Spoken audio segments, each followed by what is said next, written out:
वतन वतन मेरे आबाद रहे तू, है वतन वतन मेरे आबाद रहे तू। मैं जहाँ रहूं जहाँ मैं याद रहे तू, मैं जहाँ रहूं बंदी छोड़ सतगुरु रामपाल जी भगवान की जय हो। सच्चाई बहन जी, हमारा जो असली वतन है वो सतलोक ही है। हमारा असली वतन हमारा सतलोक है। यहाँ के जो वतन है ये सब नकली हैं। ठीक है कि जब तक हमें ज्ञान नहीं था तब तक हम अपने देश के लिए वो एक आस्था थी, लेकिन आज बहन जी हमें ज्ञान है, परमात्मा ने दिया है, परमात्मा ने समझाया भी है, हमारा सतलोक है। और सभी हम जितने भी जीव प्राणी हैं सभी परमात्मा के बच्चे हैं। तो यदि हम अपने देश को, भारत को तवज्जो देकर यदि किसी अन्य देश कंट्री को हम उनको अपने से छोटा समझे या अपने से अलग समझे तो ये गलत है। फिर भी अपनी बुद्धि है, दास को तो ऐसा ही लगता है कि हमें जो ये सांसारिक लोग ऐसा करते हैं हमें नहीं करना चाहिए। आप स्कूल वगैरह में पढ़ती होगी तो ये मुझे नहीं पता दास को, तो आप अपना फैसला जानो। बल्कि दास का तो यही मानना है कि हमारा वतन सतलोक है, हमें उसके गुणगान करने चाहिए, ना कि इस झंडे के लिए। बहन जी ये जो तिरंगा दिखाया जा रहा है इसके लिए पता नहीं कितने कटके मर गए और पता नहीं कितने और मरेंगे। तो बहन जी जिस चीज के लिए मर जाए, अकाल मौतें हो, बहन जी वो कुछ ठीक नहीं लगता। सच्चाई फिर भी आप अपना जानो। सच्चाई बहन जी ये जितने भी ये त्योहार मनाए जाते हैं देश और दुनिया में, जयंतियाँ मनाई जाती है, जैसे अम्बेडकर जयंती, महात्मा गांधी जयंती, सुभाष चंद्र बोस जयंती, अन्य आदि जितने भी ये जयंतियाँ, त्योहार, ये पर्व मनाए जाते हैं बहन जी, इनमें ये आप गांठ बांध लेना, आप इतिहास उठा कर देखना, इन सब के पीछे उन व्यक्तियों की मौत हुई है जो एक नेक नागरिक थे, जो समाज का भला चाहते थे। उनकी जो मौत हुई है, जन्मदिन तो बिल्कुल कम है, फिर भी जन्मदिन पर परमात्मा ने खुशी मनाने के लिए मना किया है। परमात्मा ने हमें अपनी जन्मदिन के लिए मना किया है, तो अन्य के जन्मदिन पर भी हम खुशी नहीं मना सकते और मरण दिन पर भी नहीं कर सकते ऐसा। और जितनी ये जयंतियां हैं या तो जन्मदिन की है या मरण दिन की है, और मरण मौतें बहन जी किसी आम व्यक्ति की हो या किसी के अन्य की हो, एक सब बराबर है। लेकिन फिर भी यदि जितनी भी ये मौतें हुई हैं, जितने भी ये जयंतियाँ मनाई जाती है, सभी की सभी उन महान आत्माओं की मनाई जाती है जिन्होंने देश के लिए भला चाहा, जिन्होंने देश दुनिया समाज के लिए अच्छा चाहा। उन्हीं की मौतें हुई, उन्हीं की मौतों पर मृत्यु के जो दिन निर्धारित होता है उनके ऊपर ये जश्न मनाया जाता है। आज़ादी का दिन है 15 अगस्त, उसी पर पता नहीं कितने हजारों लाखों पुलिस फोर्स या अन्य व्यक्ति कितने मरे, चाहे अंग्रेज मरे चाहे हमसे मरे, वो एक ही परमात्मा के लिए एक समान है। लेकिन बात यही आ जाती है जो न्याय के लिए लड़ता है उसके लिए अच्छी पोस्ट होती है, तो वो भी एक समझ सकते हैं हम। और गणतंत्र दिवस ये 26 जनवरी है, ये भी ऐसा ही है। संविधान लागू करने के लिए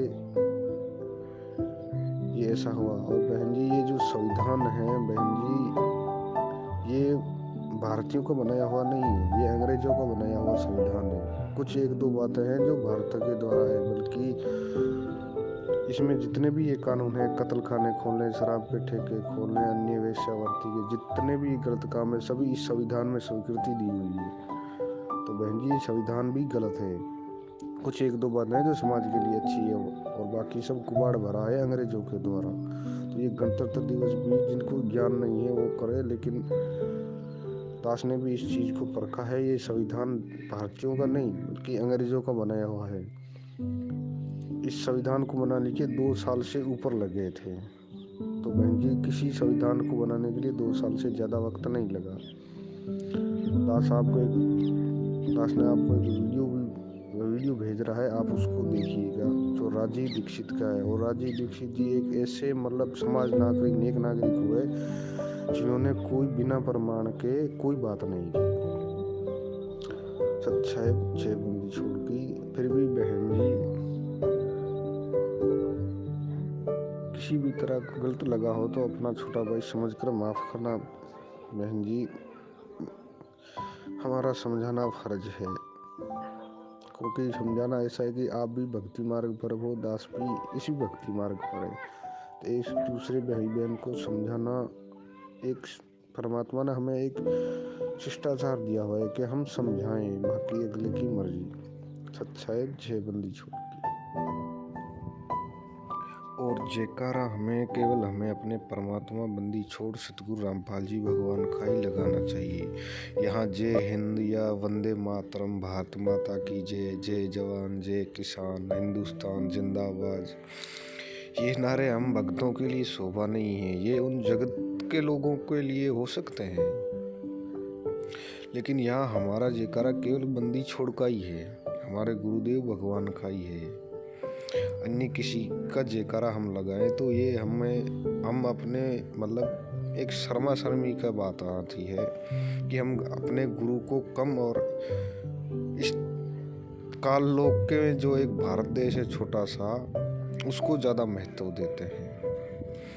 और परमात्मा ने महाभारत और रामायण का जिक्र करते हुए उनका जो युद्ध था वो भी जमीन बंटवारे के नाम से ही था। रामायण थी वो पत्नी के लिए थी और महाभारत था वो जमीन के बंटवारे के लिए था।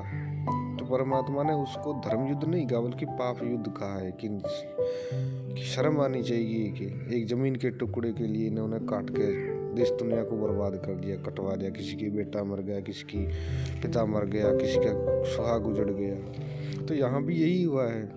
तो गलत बात से अंग्रेजों ने शुरू की हो, भले ही अंग्रेजों ने शुरू की हो, लेकिन बात तो यही है ना, परमात्मा ने कभी भी जब संत रूप में आते हैं, परमात्मा सतगुरु रूप में आते हैं, वो लड़ाई झगड़ों का बिल्कुल भी समर्थन नहीं करते। अन्य चाहे परमात्मा की जो मर्जी, वो हिरणाकुश जैसों की छाती भी फाड़ देता है। और रही बात बहन जी, जो सिख थे वो मुगलों के समय हुआ करते थे, उनके पास मतलब एक इतिहास है कि वो 40 सिख थे और जो मुगल सेना थी वो 1 लाख थी। 40 सिख 1 लाख मुगलों को उन्होंने धूल चटा दी। तो बहन जी इसका कारण क्या हो सकता है? भगत भाई बहनों, ये विचार करना, इसका कारण यही हो सकता कि परमात्मा ने तैमूरलंग का उदाहरण देते हुए कि उसकी 1000 सैनिकों के आगे लाखों करोड़ों उस राजा के सामने सेना दिखाई दी। तो ठीक इसी तरह के सिखों का भी ये परमात्मा ही सरदार था सूक्ष्म रूप में। 40 सिखों की जगह उस मुगल सेना को मुस्लिमों को 4 लाख दिखाई दिए, इसलिए 40 सिख ही 1 लाख मुगलों पर भारी पड़े थे। तो यही बात यही है कि भारत को आज़ाद कराने के लिए भारतीय सेना काबिल नहीं थी। अंग्रेजों की तादाद और देखी जाए तो भारतीय सेना मुट्ठी भर भी नहीं थी, उसके 10वें हिस्से के बराबर भी नहीं थी भारतीय सेना अंग्रेजों की यदि देखी जाए तो। यदि अंग्रेज 1 लाख सेना थी तो भारतीय मुश्किल से 15-20 हज़ार ही थे। तो ये परमात्मा ने ये आज़ादी दिलाई है। ये जो सैनिक, ये परमात्मा किसी के अच्छे कर्म किसी भी तरह बनाए वो परमात्मा जाने, इससे हमें कोई लेना देना नहीं। लेकिन जो आज़ादी का माहौल है वो परमात्मा नहीं बनाया है, इसलिए सर्वोपरि हमारे लिए परमेश्वरी है, बंदी छोड़ सतगुरु रामपाल जी भगवान ही हैं। और असली आज़ादी तो वो होगी जब इस काल लोक से निकलकर हम सतलोक को प्रस्थान करेंगे। असली आज़ादी तो वो होगी, बाकी तो ये नकली आज़ादियाँ हैं, ये काल के ठिठोरे हैं। सच्चाई जय बंदी छोड़। और भगत भाई बहनों, इस बात का प्रमाण है कि जब से परम पूज्य सतगुरु रामपाल जी भगवान ने इस भारत की पावन भूमि पर अपने पांव रखे हैं, प्रकट हुए 8 सितंबर 1951 को, उसके बाद से इस भारत पर कोई ऐसा आक्रमण या मतलब ऐसी कोई विपदा अन्य देशों के द्वारा नहीं आई है जो पहले आती थी। मतलब परमात्मा के 1951 से जब से प्रकट हुए हैं 8 सितंबर को, उनसे पहले वो बहुत सारी आपदाएं आती थी भारत पर। भारत देश ने जितने संकट झेले हैं उसने ऐसे संकट शायद ही किसी देश के नागरिकों ने झेले होंगे। लेकिन परमात्मा के भारत भूमि पर गांव धनाना जो जिला सोनीपत हरियाणा में, उस पावन भूमि पर परमात्मा ने अपने परम पूज्य चरण रखे, अपने पावन चरण रखे। उसके बाद यहाँ भारत पर ऐसी कोई आपत्ति नहीं आई है जिससे मतलब नागरिकों को कोई अशांति हो। ऐसे तो ये गंदा लोक है काल का, कोई शांति नाम की चीज़ नहीं है। फिर भी भक्ति का माहौल बनाने के लिए परमात्मा ने अपने पावन चरण इस भारत की भूमि पर रखे। उसके बाद यहाँ कोई आपदा नहीं आई और भविष्यवाणियाँ भी कहती है कि वो संत इस भारत की भूमि पर प्रकट है और उसके चलते भारत पर कोई आंच नहीं आ सकती, भारत देश को कोई नहीं हरा सकता। तो बहन जी, इसका ये प्रमाण है कि ये आज़ादी परमात्मा नहीं दिलाई है सूक्ष्म रूप में, ये परमात्मा ने अपनी पावर से काम किया है और आगे भी वही करेंगे और सतलोक भी हमें वही लेकर जाएंगे। तो हमें परमात्मा को ही सर्वोपरि रखना है भगत भाई बहनों, हमें विवेक से काम लेना है। सच्चाई बंदी छोड़ सतगुरु रामपाल जी भगवान की जय हो।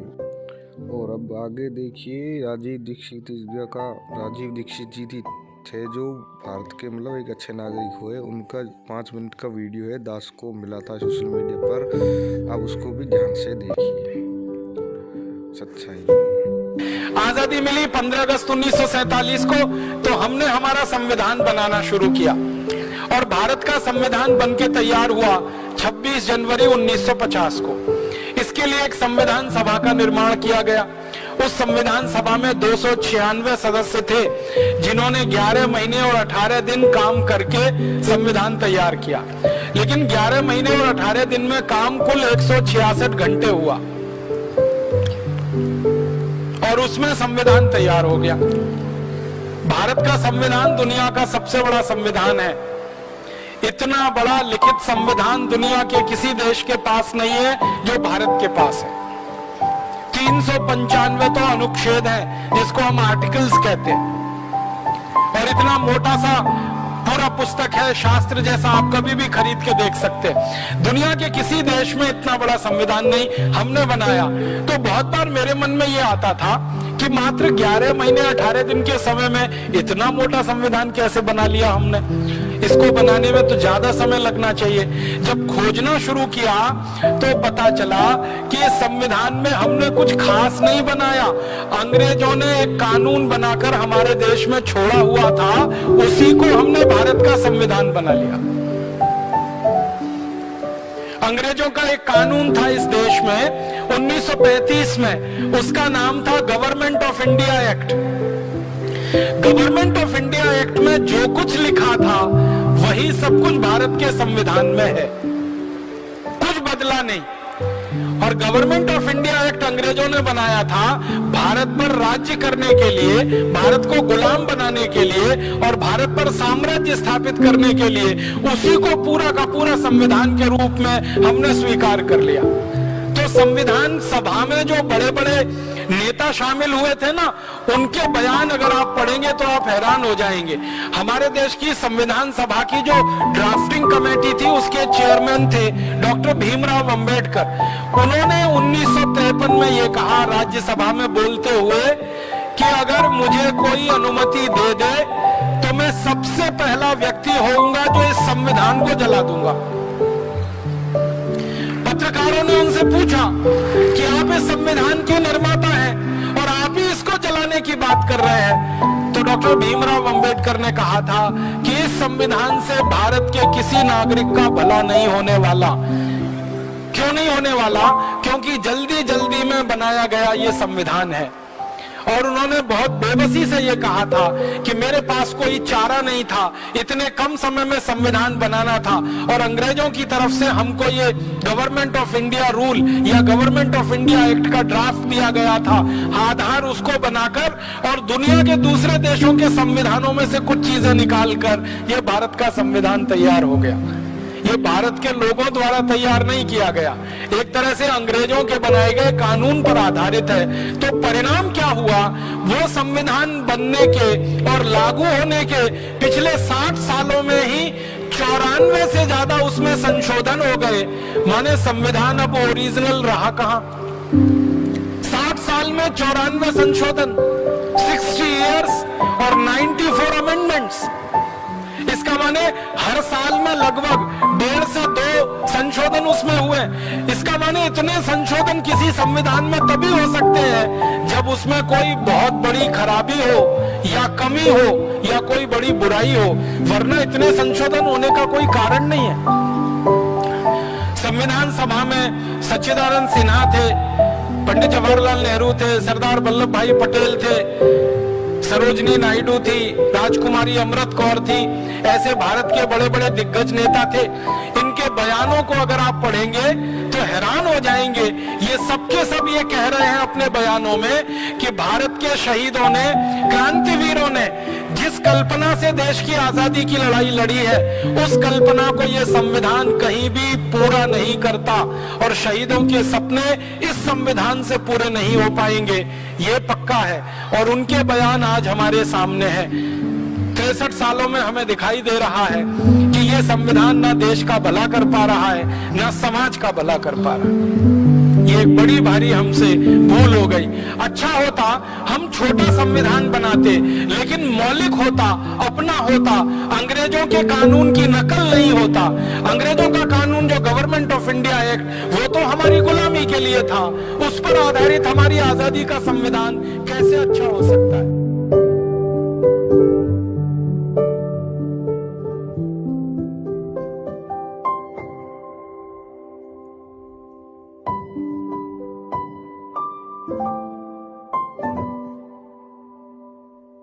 है।